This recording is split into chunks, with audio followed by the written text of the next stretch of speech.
राम राम जी। तो मैंने कुछ समय पहले एक चैलेंज लिया था अपने इंस्टाग्राम और यूट्यूब के कम्युनिटी के साथ। मैं 30 दिनों के अंदर अंदर आपको 20,000 रुपए कमा के दिखाऊंगा, जिसके लिए मुझे अपने 9 to 5 जॉब के साथ बिजनेसेस सेटअप करने पड़ेंगे। अब ये बिजनेस कुछ भी हो सकते हैं, क्योंकि मुझे खुद आइडिया नहीं था कि भाई मैं क्या करने वाला हूँ उस समय। तो इसलिए मैंने आउट ऑफ नथिंग चैलेंज लिया और इसमें मैंने 2 से 3 बिजनेस ट्राई भी करे, जिनमें से लास्ट मेरा क्लाउड किचन था, जो मैंने सक्सेसफुली आगे कंटिन्यू करा और उसी से मेरा प्रॉफिट जनरेट भी हुआ। अब कैसे, कितना हुआ, क्या क्या मैंने करा क्लाउड किचन की जर्नी में, ये सब कुछ जानने के लिए जुड़े रहो वीडियो में। धीरे धीरे आपको सब कुछ बताऊंगा, ठीक है। और आने वाली वीडियोस में ये सब कुछ भी आने वाला है कि भाई क्लाउड किचन सेटअप कैसे करोगे, उसमें रियलिस्टिक कैसे कितना पैसा लग रहा है, क्योंकि कोई भी, मैंने जितनी वीडियोस देखी भाई अपनी जर्नी स्टार्ट करने से पहले कोई नहीं बताता। इसलिए मैं तुम्हें सब कुछ ब्लंटली बताऊंगा कि भाई कितना पैसा कौन काटता है और कितनी समय में, मतलब किसकी डिलीवरी अच्छी है, क्या कुछ है, कितने पैसे ऑन बोर्डिंग में भी लगते हैं, सब कुछ बताऊंगा। थर्ड पार्टी वेंडर से हर चीज, और कुछ ऐसी ट्रिक्स भी हैं भाई जिनको यूज करके तुम बहुत इजीली बढ़िया प्रॉफिट कमा सकते हो, जो लगभग 80% लोगों को पता ही नहीं है, जो जोमेटो और स्विगी कर रहे हैं। तो अपनी आने वाली वीडियोस में मैं वो सब बातें भी तुम्हारे साथ शेयर करूंगा, क्योंकि उनको यूज करके मैंने भी प्रॉफिट जनरेट करा है, तो तुम भी प्रॉफिट जनरेट कर सकते हो, ठीक है। तो जर्नी की स्टार्ट में मैंने अलग अलग चीजें ट्राई करी। जैसे सबसे पहले था भाई लोगों के होमवर्क्स करना, कि होमवर्क मिलने, किसी को असाइनमेंट मिलने। तो तुम इससे मेरी मतलब फेल्ड बिजनेस भी देख सकते हो कि जिसमें कुछ ग्रोथ नहीं है, जिसमें कुछ लॉन्ग टर्म बेनिफिट नहीं है, ठीक है। तो उसमें इन्वेस्ट करना टाइम और मनी दोनों बेकार। तो भाई मैंने सोचा कि अलग अलग लोगों के मैं होमवर्क्स करूंगा, उनका असेसमेंट करूंगा, प्रैक्टिकल फाइल्स बनाऊंगा और उससे मैं पैसा कमाऊंगा, ठीक है। क्योंकि मैंने अपने कॉलेज में भी किसी को पैसे दे के ही अपने सारे प्रैक्टिकल फाइल्स वगैरह सब कुछ बनवाए थे, जो कि मुझे लगा कि और लोग भी करेंगे प्रोबेबली। बट अब मैंने इसके लिए, ऐसा नहीं है कि मैंने इसमें पैसा इन्वेस्ट नहीं करा, मैंने इसके लिए पैम्पलेट्स छपवाए और पैम्पलेट्स अलग अलग जगह चिपकाए, लोगों को दिए, बांटे, पिच करा कि भाई इसमें देखो आप मेरे को कर सकते हो। और प्राइसिंग भी बहुत मिनिमल थी। अगर 150 पेजेस से कम था तो 5 रुपए पर पेज, और इफ इन केस 150 पेजेस से ज्यादा था तो 3 रुपए पर पेज, जो भाई बहुत सस्ता है। एंड डेफिनेटली अगर मेरे समय पे कोई करता तो मैं तो अपनी सारे प्रैक्टिकल फाइल्स, रजिस्टर वगैरह वगैरह सब दे देता। और जिस भी बच्चे को मैंने इसको पिच भी करा, दे वर ऑल्सो इंटरेस्टेड, पर रियलिस्टिक अगर जिए तो किसी का कॉल नहीं आया, 1-2 का आया होगा। अब मैंने इसके बाद क्या सोचा, जब 1 हफ्ते तक मुझे रिस्पॉन्स नहीं मिला, हाँ 1 हफ्ता मेरे इसमें बर्बाद हो गया, ठीक है। तो इसके बाद मैंने 1 हफ्ते तक इसमें जब कुछ रिस्पॉन्स नहीं मिला तो मैं चला गया अलग अलग शॉपकीपर्स के पास। जैसे मेरे घर के पास, मेरे मेरठ में मैं रहता हूँ, तो हमारे एरिया में जितने भी बड़े बड़े कॉलेजेस हैं उनके सामने कुछ ना कुछ स्टेशनरी की शॉप्स होती हैं। जैसे एक है आरजे डिग्री कॉलेज, अब पता नहीं तुम कहाँ से मेरी वीडियो देख रहे हो, बट उसके सामने भी जैसे स्टेशनरीज की दुकान है, तो उनके साथ ही मैंने पिच करा, पार्टनरशिप करी कि भाई ठीक है आप मेरे को लाके देना, मैं आपको करके दूंगा, आप कितने का भी आगे पिच करना, बाकी कमीशन आपका, और 5 रुपए पर पेज या 3 रुपए पर पेज मेरा।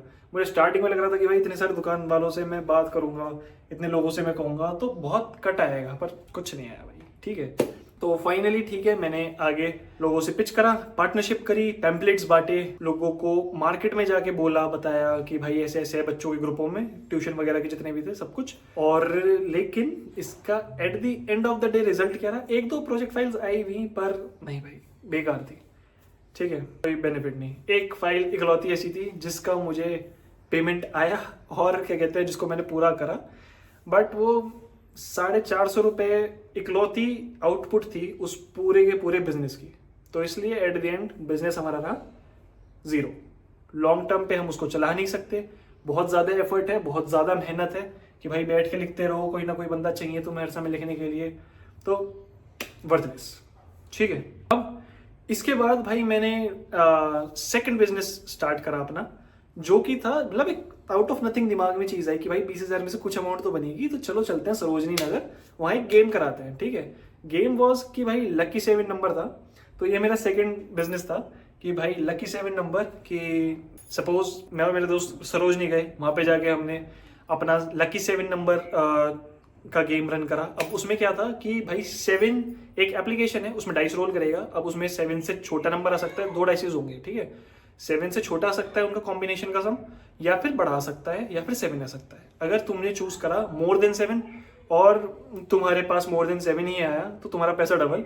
अगर तुमने लेस देन 7 करा, लेस देन 7 ही आया तो पैसा डबल। अगर तुमने 7 चूज करा और 7 ही आया तो ट्रिपल, ठीक है। इस तरीके से कुछ, अब गैम्बल नहीं कहेंगे इसे, पर एक प्रॉफिटेबल गेम है, ठीक है। तो अब भाई वहां पे जाके हमने करा।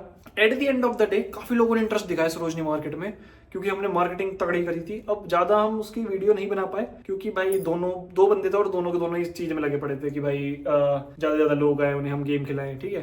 तो अब फाइनली जब हमारे पास लोग आ गए, तो आ रहे थे, तो हमें स्टार्टिंग में तो कोई भी नहीं आया, पर फिर जब लोगों ने इंटरेस्ट दिखाना चालू करा, भीड़ इकट्ठी हुई, तो काफी मजा आया, ठीक है। लेकिन अब उसमें कई मूवमेंट्स ऐसे भी थे। ये गेम बहुत लक के ऊपर डिपेंडेंट है, क्योंकि 50% कस्टमर के जीतने चांसेस हैं, 50% हमारे जीतने के चांसेस हैं।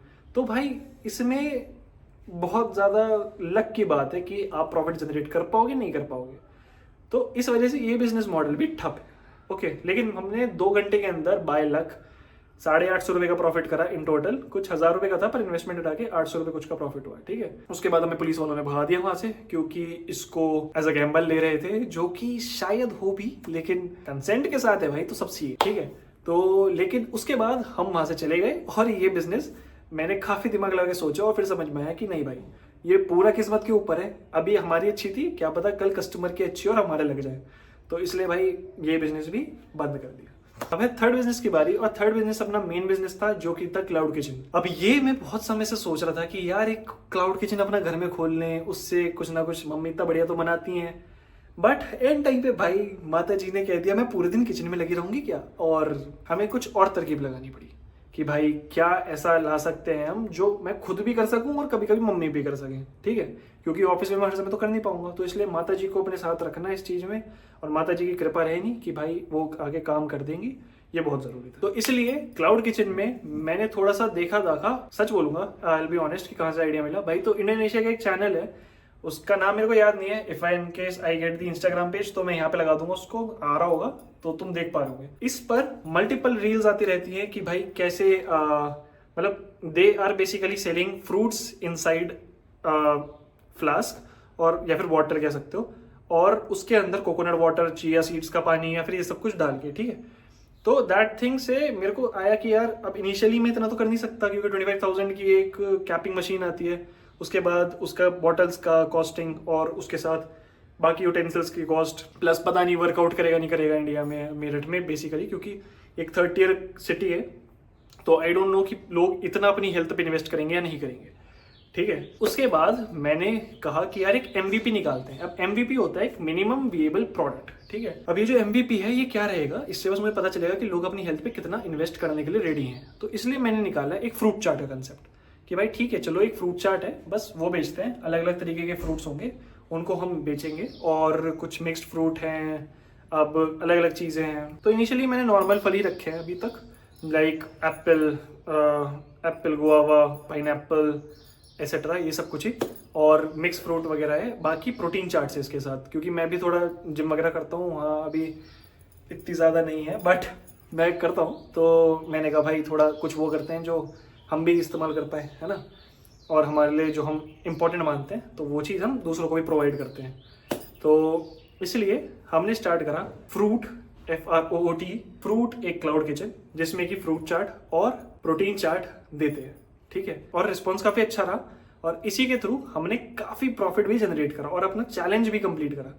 अब ये सोचो कि हमने जो मल्टीपल कोशिशें करी हैं, दिमाग लगाया है, ये वो, इस सब में इतना टाइम चला गया कि लगभग पूरा जनवरी हमारा ऐसे ही रहा। हम मतलब देखते रहे, और फिर फूड लाइसेंस में टाइम लगा उसको जनरेट होने में, और उसके बाद फिर और चीज़ें, फिर कहाँ से सस्ता मिलता है सामान वो ढूंढने में, सदर बाज़ार से या कहाँ वैली बाज़ार कहाँ ज़्यादा सही मिलेगा, सब चीज़ें देखने दाखने के बाद फाइनली फरवरी में हमारा पहला मंथ गया, जिसमें अराउंड हमारी 20,000 प्लस की सेल आई।